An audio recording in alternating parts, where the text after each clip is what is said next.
Assalamualaikum warahmatullahi wabarakatuh. Kembali sahabat menyaksikan channel Ashifa Official.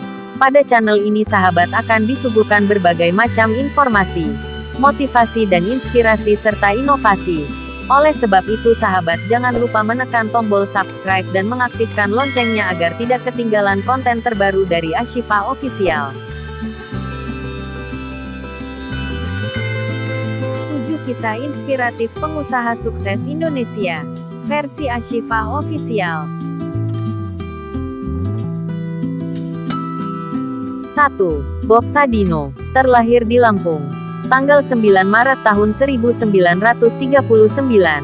Mendiang pengusaha dengan nama lengkap Bambang Mustari Sadino ini termasuk salah satu pengusaha sukses yang sempat mengalami jatuh bangun sebelum akhirnya menorehkan kesuksesan besar. Setelah sekitar 9 tahun menjadi pegawai, Bob memutuskan untuk berhenti dan banting setir menjadi pengusaha. Usaha pertama yang dirintisnya adalah bisnis penyewaan mobil, dengan hanya bermodalkan satu mobil Mercedes dan ia supiri sendiri.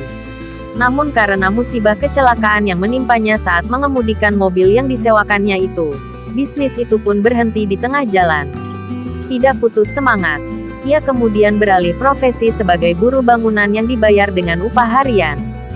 Saat menjadi kuli tersebut, ia melihat adanya peluang bisnis yang lain, bisnis ternak ayam dan telur ayam negeri.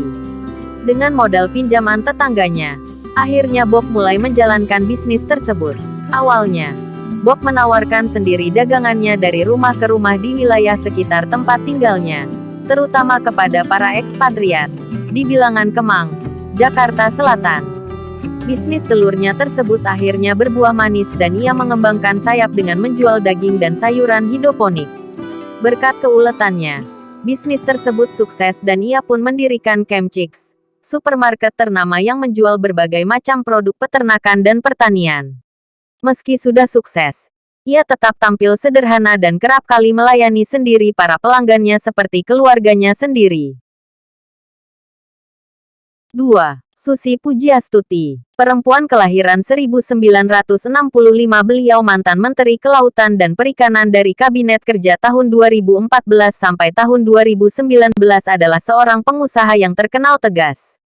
Ia merintis bisnisnya di bidang perikanan dan kemudian maskapai penerbangan dari nol.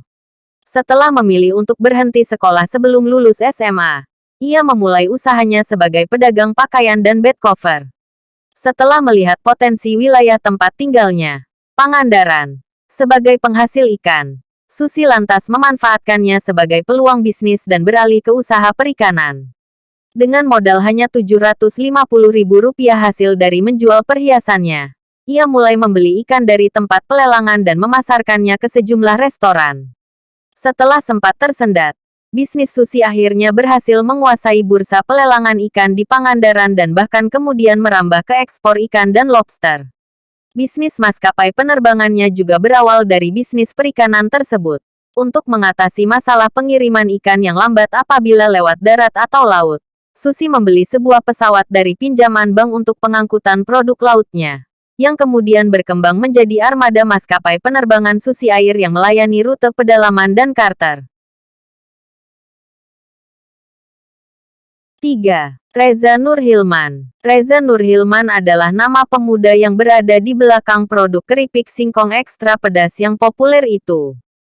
Reza memulai bisnis keripik singkong ini pada pertengahan 2010 seorang diri saat berusia 23 tahun dengan modal awal Rp15 juta. Untuk bisnisnya ini, ia menggandeng satu produsen keripik lokal di Bandung. Reza mengawali bisnisnya ini dengan melakukan pemasaran sederhana, yakni melalui platform media sosial, Twitter, sebelum mengembangkan sayap dengan menerapkan sistem keagenan yang menggunakan istilah jenderal agar produknya bisa menggapai konsumen yang lebih luas. Para jenderal ini memasarkan produknya dengan cara berkeliling atau nomaden. Pemuda kelahiran Bandung 28 tahun yang lalu ini mengaku kunci kesuksesannya terletak pada cara berpikirnya yang out of the box, yaitu dengan tidak membuka toko seperti kebanyakan penjual sehingga membuat produknya eksklusif. Melalui Twitter, para jenderal memberitahu informasi lokasi penjualan setiap harinya. Cara pemasaran yang cukup unik ini terbukti berhasil mengangkat nama Maichi di dunia maya. Baru setengah tahun saja, omset Maichi bisa mencapai 7 miliar rupiah per bulan. 4. Suni Kameng Mau. Anda pernah mendengar tas tangan merek Robita? Tas Robita yang begitu populer di Jepang ini bahkan kabarnya menjadi idaman oleh semua kalangan sosialita di negara Sakura itu. Orang yang berada di balik dapur tas merek Robita ini adalah Suni Kameng Mau, pemuda asal Nusa Tenggara Timur, NTT.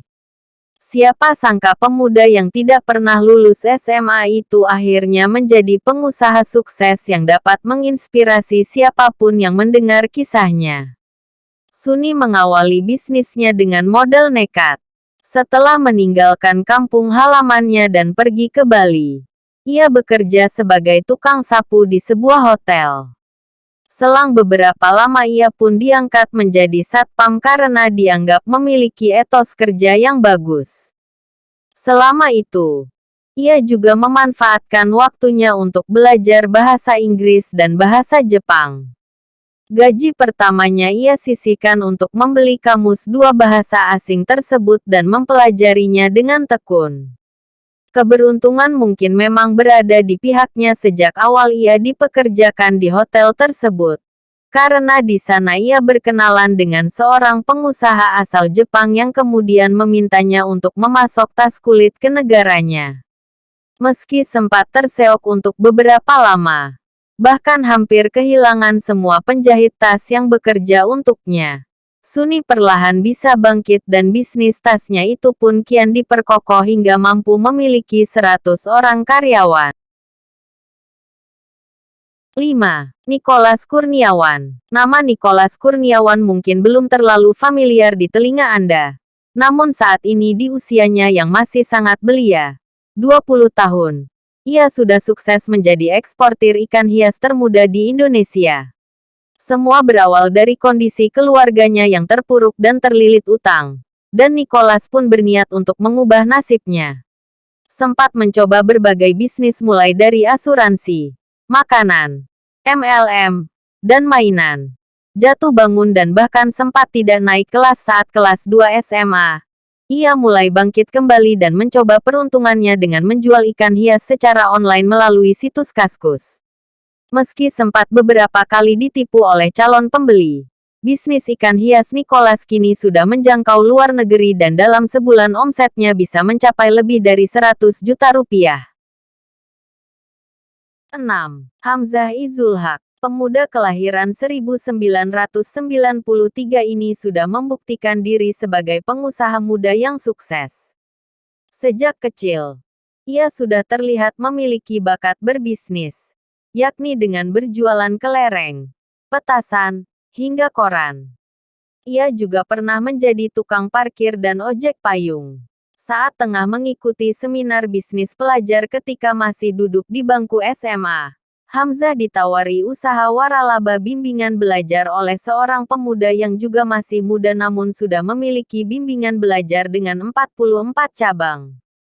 Dengan bermodal uang 5 juta rupiah dan pinjaman 70 juta rupiah dari ayahnya, ia membeli salah satu cabang yang kebetulan ditawarkan untuk diambil alih seharga 175 juta rupiah.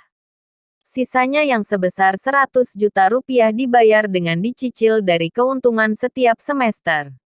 Usahanya itu semakin berkembang. Dan kini Hamzah sudah memiliki 3 lisensi waralaba bimbel dengan jumlah siswa di atas 200 orang setiap semester. Sejak akhir 2011, bisnis Hamzah telah resmi berbadan hukum dengan nama CV Hamasa Indonesia. Pemuda 22 tahun ini menjabat sebagai direktur utama. 7. James Prananto. Siapa yang tidak cinta dengan kopi kenangan? Ya. Kopi kekinian ini berdiri sejak 2017 oleh James Prananto bersama dua rekannya Saitya Hairunisa dan Edward Tirtanata. Store pertama kopi kenangan ini berada di Menara Standard Charter, Jakarta Selatan. Dengan rasa kopi yang sangat khas dan packagingnya yang sangat simple tapi menarik ini, membuat kopi kenangan disukai banyak kalangan. Omset penjualan kopi kenangan yang semakin meningkat membuat James serta rekannya berhasil memiliki hampir 100 gerai yang tersebar di kota-kota Indonesia. Bahkan, saking suksesnya kopi kenangan ada salah satu platform, Thrive berani menyuntikkan dana. Semoga kisah-kisah inspiratif para pengusaha sukses yang kami sajikan kepada sahabat sekalian dapat Anda petik hikmahnya dan menjadi suatu motivasi bagi Anda untuk mencoba sendiri terjun di dunia usaha yang tak ada batasnya ini. Semoga Anda pun bisa menjadi pengusaha yang sukses seperti mereka. Wabillahi taufik wal hidayah. Wassalamualaikum warahmatullahi wabarakatuh.